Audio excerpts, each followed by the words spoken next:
ஓம் சாந்தி. நம் தினமும் ஆதிதேவ் பிரம்மா பாபாவின் சிரேஷ்டமான தெய்வீக வாழ்க்கை வரலாற்றை கேட்டுக்கொண்டே இருக்கின்றோம். இன்று பாபா என்ன சொல்கிறார் என்று கேட்கலாம்.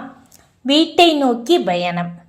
சிவபாபாவின் அன்பு கட்டளையை சிரமேற்றுக்கொண்டு சகோதரிகள் வெண்ணிற ஆடை அணிந்து பிரகாசமான முகத்தோடும் இறைவன் செய்தியோடும் கராச்சியிலிருந்து புறப்பட்டு ஹைதராபாத் வந்து சேர்ந்தனர். பின்னர் தனித்தனியே அவரவர் வீட்டை நோக்கி பிரிந்து சென்றனர். பெற்றோரை பிரிந்து வாழ்ந்த 6 ஆண்டுகள் ஒரு நீண்ட நெடுங்காலமாக ஆகிவிட்டிருந்தது. இடையில் எப்போதாவது கடவுள் ஞானத்தை பற்றி எழுதி அனுப்பியதை தவிர வேறு கடித போக்குவரத்தும் இருக்கவில்லை. ஆதலால் இப்பொழுதும் வீட்டிற்கு வருவதை பற்றி முன்கூட்டி தெரிவிக்காமலேயே வந்திருந்தனர். வீட்டிலிருந்த பெற்றோர்களோ தங்கள் குழந்தைகள் வரப்போவதில்லை என்ற எண்ணத்தில் மறந்தே போய்விட்டிருந்தனர். இந்த சூழ்நிலையில் அப்பொழுது நடந்த ஒரு சம்பவத்தை பற்றி பார்ப்போம். மனோகர் இந்திரராஜி என்பவர் தன் வீட்டை நோக்கி தூரத்தில் நடந்து வந்து கொண்டிருந்தார். இதை முதலில் இவருடைய வீட்டு ஜன்னலில் நின்று கொண்டிருந்த இளைய சகோதரி பார்த்து வீட்டிற்குள் ஓடி சென்று தன் தாயிடம், நம் வீட்டிலிருந்து ஓம் மண்டலிக்கு சென்றாலே அவள் வருகிறாள் என்று கூறினார். மனோகர் இந்திரராஜி வீட்டை விட்டு ஓம் மண்டலி சென்றபோது இந்த பெண் சிறு குழந்தையாக இருந்ததால் பெயர் தெரிந்திருக்கவில்லை. இந்த பெண் சொன்ன கதையை அந்த தாய் நம்பவும் இல்லை. எனினும் வீடு பரபரப்பானது. அடுப்பங்கரையில் இருந்து லக்ஷ்மி என்ற அந்த அம்மா அவளோடு வெளியே வந்து பார்த்தார். ஆம், நிஜமாகவே தன் மகள்தான் வந்து கொண்டிருக்கிறாள் என்று எண்ணியவாறே சந்திப்பதற்காக படிக்கட்டில் வேகமாக இறங்கி வெளிமுகப்புக்கு வந்து சேர்ந்தார். மனோகர் இந்திரராஜி அங்கு வந்து சேரவும் தாய் வெளிவாசல் முகப்புக்கு வரவும் சரியாக இருந்தது. இருவரும் அங்கேயே சந்தித்தனர். தாயின் கண்கள் ஆச்சரியத்தால் அகல விரிந்தன. தன் மகளை அன்போடு அணைத்து கொள்ள அவர் மனம் விரும்பியது. ஆனால் ஏனோ அவள் அவ்வாறு செய்ய முன்வரவில்லை. மனோகர் இந்திரராஜி நினைவு கூறுகின்றார், என் தாய் என்னருகில் வந்ததும் ஆசீர்வதித்ததைப் போல எனது கைகளை உயர்த்தி பாபாவின் நினைவில் சாந்தமாக நின்றுவிட்டேன். எனது தாய் என்னையே ஆச்சரியத்துடன் உற்று நோக்கி கொண்டிருந்தாள். அவள் கண்களில் நீர் மல்கியது. இவ்வாறாக 1 நிமிடம் கழிந்தது. பின்னர் எனது தாயை பார்த்து, உங்கள் வாயிற்படியில் யார் நின்று கொண்டிருக்கிறார்கள் என்பதை அறிவீர்களா என்று கேட்டேன். உங்களால் என்னை புரிந்து கொள்ள முடிகிறதா? நாங்கள் சிவனுடைய சக்திகள். நான் பிரம்மாவின் குழந்தையாகிவிட்டேன். நான் இனி உங்கள் குழந்தையல்ல.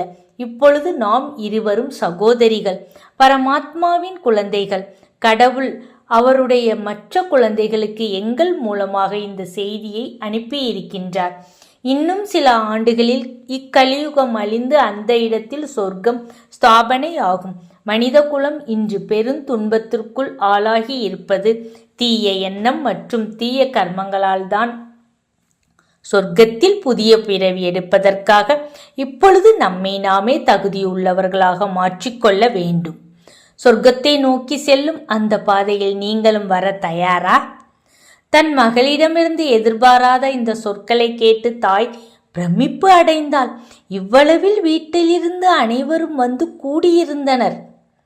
தன் மகளிடம் ஏற்பட்டிருக்கும் மகத்தான மாற்றத்தை கண்டு வியப்புற்றனர். மகளாக வெளியேறினாள், யோகினியாக திரும்பி வந்திருக்கின்றாள். அவள் மனம் உள்ளுக்குள் ஆனந்த கூத்தாடியது. எவ்வளவு ஞானம், எத்தனை சக்தி! அந்த சொற்களில் இருந்த உண்மையை அனைவரும் உணர்ந்தனர். தூங்கிக் கொண்டிருந்த ஆத்மாக்கள் விழிப்படைந்தன. தாய் மகளை பார்த்து, நான் சொர்க்கத்திற்கு வர தயார், நீதான் என்னை அழைத்து செல்ல வேண்டும் என்றார். அதன் பின்னர் தாய் மகளை வீட்டுக்குள் அழைத்து சென்றார். முன்னே சென்று கொண்டிருந்த தாய் பின்னே திரும்பி மகள் நடந்து வரும் பாங்கினை கண்டு தனக்குத்தானே மகிழ்ந்து கொண்டாள். மகளின் நடையில் வித்தியாசத்தை கண்டிருக்கக்கூடும். இந்திரராஜி கூறுகின்றார், உள்ளே சென்றதும் நான் அமருவதற்கான ஒரு இடத்தை தாய் தேர்ந்தெடுத்திருந்தாள். முதலில் ஒரு பாயை விரித்து அதில் அமரச் சொன்னார். உடனே மனதை மாற்றிக்கொண்டு ஒரு நாற்காலியையும் மெத்தையும் கொண்டு வந்து அதில் அமரும்படி கூறினார். இதிலும் அவர் திருப்தி அடைந்ததாக தெரியவில்லை. ஆதலால் நான் உடனே கீழேயே அமர்ந்து ஆத்ம நிலையில் இருந்தேன். இவ்வளவில் அக்கம் பக்கத்திலிருந்து அநேகர் அங்கு வந்து என்னை சுற்றி அமர்ந்து கொண்டனர். இந்த வாய்ப்பை பயன்படுத்தி கொண்டு அனைவருக்கும் 1 மணி நேரம் ஞானப்பாடம் கொடுத்தேன். எல்லோரும் வியப்போடும் அமைதியோடும் கேட்டு ரசித்தனர். முடிவில் இன்னும் அதிகமாக தெரிந்து கொள்ள மீண்டும் வருவதாக கூறி விடைபெற்று சென்றனர். இவ்வாறாக அவ்வீட்டில் நான் தங்கியிருந்த நாட்களில் உறவினர்கள், நண்பர்கள் பலர் வந்து ஞானம் கேட்டனர். வீடு ஒரு சச்சங்கமாகவே மாறியது. பலர் சந்தேகங்களை நிவர்த்தி செய்தும் தியானம் செய்யவும் கற்றுக்கொண்டனர். இவ்வாறாக அவர்கள் மனம் தெளிவடைந்து ஓம் மண்டலியை பற்றிய தவறான அபிப்பிராயம் மாறத் தொடங்கியது. பல குடும்ப பெண்கள் தியானத்தை பற்றி ஆழமாக அறிந்து கொள்ளும் பொருட்டு தொடர்ந்து வந்து கொண்டே இருந்தனர். இந்நாட்களில் நான் எனது உணவு முறையில் மிக கவனமாக நடந்து வந்தேன். என் மூலமாக அவர்கள் அறிந்து கொண்ட ஞானம் மற்றும் எனது நடைமுறை என் தாயிடம் ஒரு மாற்றத்தை ஏற்படுத்தி இருந்தது. ஒரு நாள் என்னிடம், நானும் உன்னுடன் வருகிறேன், உங்களுடைய ஆசிரமம் எப்படி இருக்கிறது என்று பார்க்க வேண்டும், பாபாவிடம் நேரில் ஞானம் கேட்க வேண்டும், நல்ல அனுபவம் பெற வேண்டும் என்ற விருப்பத்தை தெரிவித்தார்.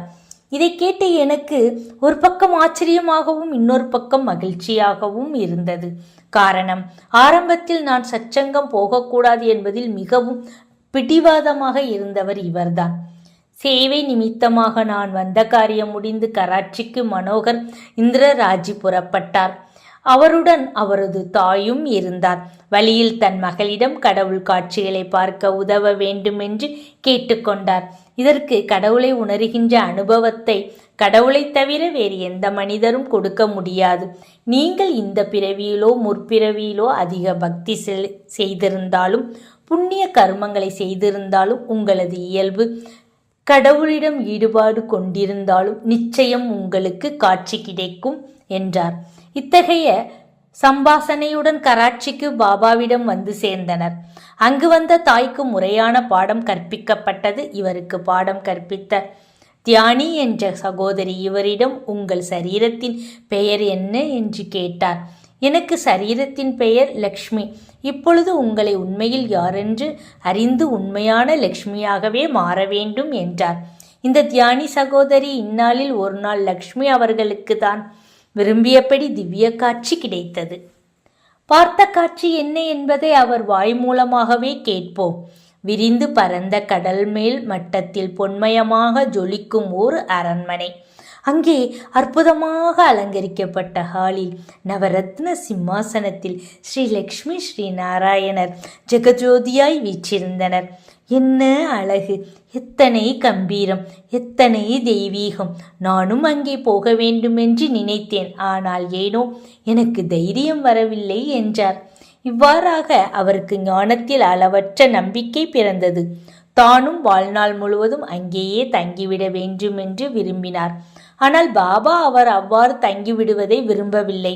அவர் ஊருக்கு திரும்பி சென்று தன் வீட்டை ஒரு ஆசிரமமாக மாற்ற வேண்டுமென்று பாபா அவரிடம் கூறினார்.